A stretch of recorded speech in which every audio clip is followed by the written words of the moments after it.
آیا تاسو هم غواړئ چې د موبایل آیکنونه په دې شکل جوړ شي؟ دوستانو تاسو وینئ چې زما د موبایل اپلیکیشنونه ټول په دې شکل باندې دي، ټول پر سکرین باندې پراته دي. او په دې کې چې زه اپلیکیشن غواړم چې راخلاص کړم، فقط پر هغه باندې کلیک کوم او راخلاصوم. مثلا د ګوګل ما راخلاص کړئ، اوس فیسبوک راخلاصوم. دغه رقم چې اپلیکیشن زه غواړم راخلاص کړم، فقط پر هغه باندې کلیک کوم او راخلاصوم. نو که چیرې تاسو هم غواړئ چې دغه رقم خپل د موبایل آیکنونه جوړ کړئ، نو راځئ ویډیو تر پایه سره وګورئ. دوستانو د هر څه نه مخکې به تاسو ګوګل خلاص کړئ او دلته به سرچ به ولیکئ apk.rex.com. دغه ډاټ کام ضروري دی باید ورکړئ، ځکه که چیرې ډاټ کام ور نه کړئ نو دغه ویب سایټ بیا نه راخلاصیږي. دا به سرچ کړئ، نو تاسو ته به دغه ویب سایټ خلاص شي او دلته به سرچ به ولیکئ آیکن.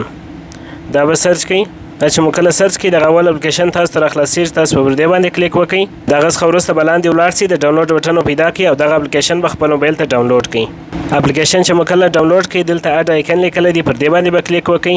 بیا به پر دغه اډ ایپ باندې کلیک وکړئ او دلته کوم اپلیکیشنان چې تاسو غواړئ چې تاسو پر سکرین باندې ښکاره سي هغه به ټوله ټیک مارک کړئ، او کوم اپلیکیشنان چې نه غواړئ هغه به د ټیک مارک څخه وباسئ. دغه څخه وروسته به شاته ولاړ سئ او دغه سیټ وال پیپر لیکلی دی، پر دې باندې به کلیک وکړئ او وروسته به پر دغه سیټ وال پیپر باندې کلیک وکړئ. نو تاسو لیدلی سئ چې دغه وال پیپر ستاسو په موبایل کې فعاله سو.